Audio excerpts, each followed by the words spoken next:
أعوذ بالله من الشيطان الرجيم بسم الله الرحمن الرحيم فمن أظلم تو اس سے بڑا ظالم ممن افترى علی اللہ کذبا تو اس سے بڑا ظالم کون ہے جو اللہ پر بہتان باندھے جھوٹا جو اللہ پر جھوٹا بہتان باندھے او کذب یا جھٹلائے بیااتی ہی اس کی آیتوں کو اولئک یہی وہ ہیں ینالہم جنہیں ملتا رہے گا نصیبہم ان کا حصہ من الکتاب کتاب کے مطابق انہیں حصہ ملتا رہے گا کتاب کے مطابق اذا جاءتہم حتی اذا جاءتہم جب آئیں گے ان کے پاس ہمارے فرشتے رسولنا ہمارے فرشتے یتوفونہم جو ان کی روح قبض کریں گے جب ان کے پاس ہمارے فرشتے ان کی روح قبض کرنے کے لیے آئیں گے قالوا تو وہ کہیں گے اینما کنتم کہاں ہے وہ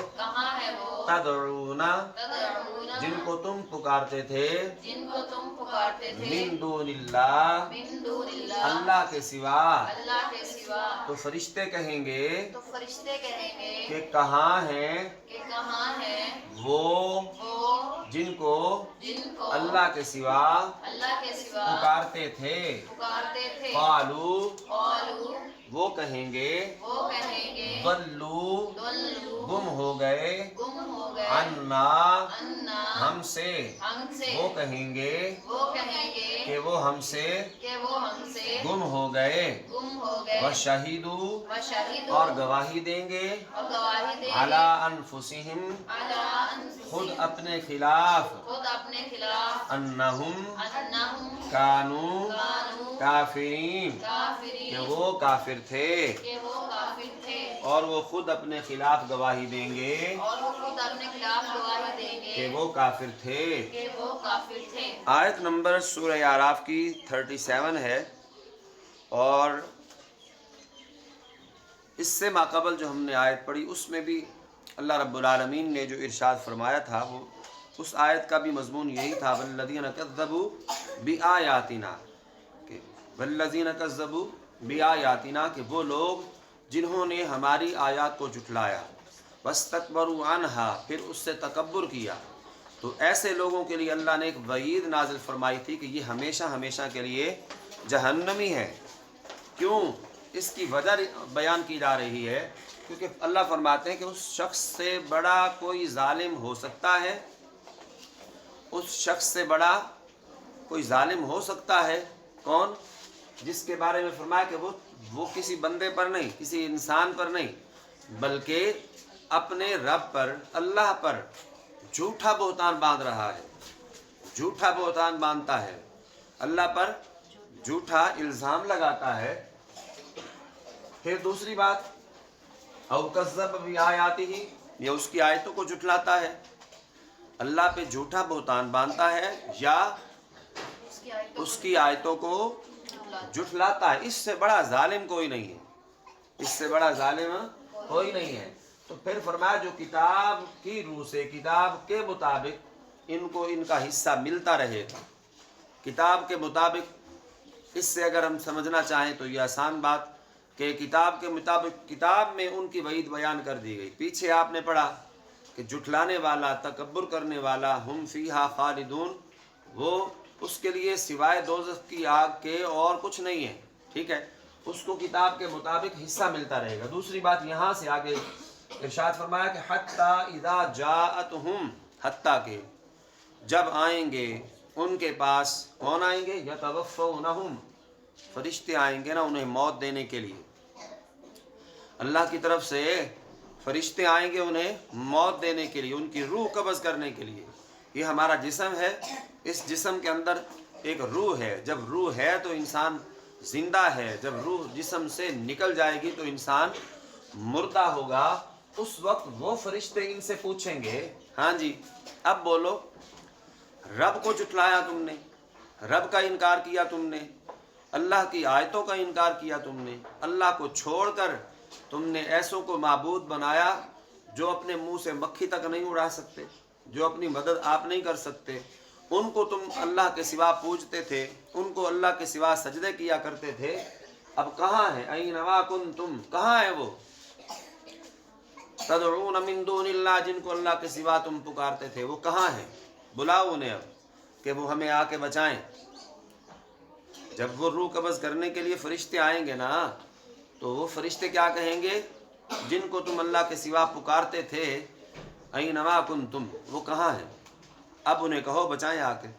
ٹھیک ہے؟ تو پھر آگے کیا ہے؟ قالوا ضلوا عنا، تو یہ کافر کہیں گے وہ ہم سے گم ہو گئے، وہ ہم سے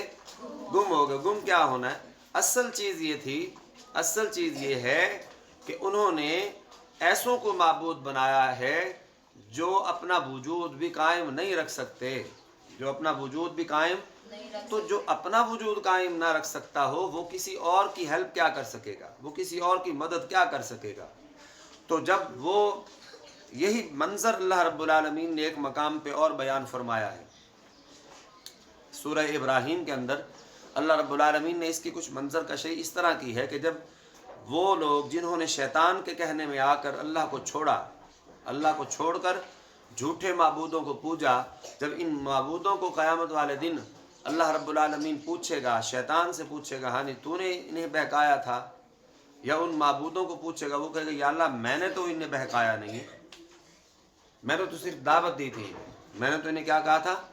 صرف دعوت دی تھی، تو یہ میری دعوت سن کے آ گئے اور میرے راستے پہ چل پڑے، میں نے ان کا ہاتھ تو نہیں پکڑا تھا، میں نے ان کو اکسایا تو نہیں تھا، بس میں نے تو ان کو کیا کیا تھا؟ دعوت دی تھی۔ سمجھ آ رہی ہے؟ تو اس وقت وہ معبود باطلہ، وہ جھوٹے معبود، حتیٰ کہ شیطان بھی ان سے کنارہ کشی اختیار کرے گا۔ اور یہاں تک دنیا کے اندر بھی یہی صورتحال اللہ کے رسول نے بیان فرمائی کہ جب شیطان اس وقت تک بندے کے اوپر کام کرتا ہے، محنت کرتا ہے، اس وقت تک اس کے پیچھے پڑا رہتا ہے جب تک کہ اس کی آخری سانس اکھڑنے لگتی ہے، اس وقت تک۔ اور جب اس کے اوپر موت کی جو غشی طاری ہوتی ہے، موت طاری ہوتی ہے نا، اس وقت شیطان بہت قریب ہوتا ہے، انسان اس وقت پیاس کی شدت سے مغلوب ہوتا ہے، اور یہ ٹھنڈا میٹھا پانی کا ایک پیالہ لے کر بیٹھا ہوتا ہے، شیطان اس کے جو ہے نا سر کی طرف بیٹھا ہوتا ہے اور اسے کہتا ہے پیاس لگ رہی ہے، پانی پینا ہے، ہاں پیاس تو بڑی غالب ہے، بڑی شدت کی پیاس ہے، پانی دے۔ تو شیطان کہتا ہے اگر تو یہ کہہ دے کہ میں اللہ کو نہیں مانتا تو پانی پی لے۔ تو جو بدبخت ہوتے ہیں، جن کے نصیب میں بدبختی ہے، جن کا ایمان پہ خاتمہ نہیں ہونا، تو وہ کہتے ہیں ٹھیک ہے میں نے اللہ کا انکار کیا۔ تو جیسے ہی اس کی زبان سے انکار نکلتا ہے، آخری وقت میں کلمہ حق کی بجائے کلمہ کفریہ نکال دیا، اللہ کا انکار کر دیا، تو موت حرام کی مر گیا۔ شیطان کہتا چل ختم، میرا کام ختم، اب تو جان اور قبر کا عذاب جانے، حشر کا عذاب جانے، میں نے اپنا کام کرنا تھا کر لیا، میں نے تجھے بہکانا تھا، تجھے راستے سے گمراہ کرنا تھا کر دیا۔ تو اس وقت کہیں قالوا ضلوا عنا، اب کیا ہے؟ وشہدوا علی انفسہم انہم کانوا کافرین، خود کہیں گے، اس وقت خود کہیں گے کہ ہم شیطان کے کہنے میں آ کر ہم نے اپنے آپ کو عذاب میں مبتلا کیا، ہم اس کے کہنے میں آ کے ہم نے خود کفر کیا، اور اس کفر کے باعث آج ہم ذلیل و رسوا ہو رہے ہیں۔ کاش، اس وقت کیا کہیں گے؟ کاش ہم شیطان کا کہنا نہ مانتے، اس وقت کہیں گے کاش ہم ان باطل معبودوں کی پوجا نہ کرتے، اس وقت کہیں گے کاش ہم دنیا میں رسول کا کہنا مان لیتے، اس وقت کہیں گے کاش ہم قرآن کی آیات پر ایمان لے آتے، اس وقت کہیں گے کاش ہم اللہ کو مان لیتے، اس وقت کہیں گے کہ کاش ہم ایسے کو دوست نہ بناتے۔ پھر اللہ کے عذاب کو دیکھ کر پھر یہ کہیں گے یا لیتنی کنت ترابا، کاش آج ہم مٹی ہو چکے ہوتے، ہمارا وجود ہی نہ ہوتا تاکہ ہم اللہ کے عذاب سے بچ سکتے۔ تو یاد رکھیے گا، قرآن کا انکار، اللہ کے رسولوں کا انکار، ٹھیک ہے، اللہ فرما رہے ہیں اس سے بڑا ظالم کوئی نہیں ہے جو اللہ پر جھوٹا بہتان باندھے، اور دوسری بات کیا کہی، اللہ کی آیتوں کا انکار کرے۔ تو ہم چونکہ مسلمان ہیں، ہمارا ایمان اس بات پہ جو ہے وہ قطعی ہونا چاہیے، مضبوط ہونا چاہیے کہ اللہ نے جو فرمایا ہے حق فرمایا ہے، سچ فرمایا ہے۔ ہم گناہ گار ضرور ہیں، لیکن ہم اللہ کی باتوں کو، اللہ رب العالمین کی آیات کو جھٹلانے والوں میں سے نہیں ہیں۔ اللہ ہمیں مرتے دم تک ہدایت پر استقامت نصیب فرمائے۔ آمین۔ وآخر دعوانا الحمدللہ رب العالمین۔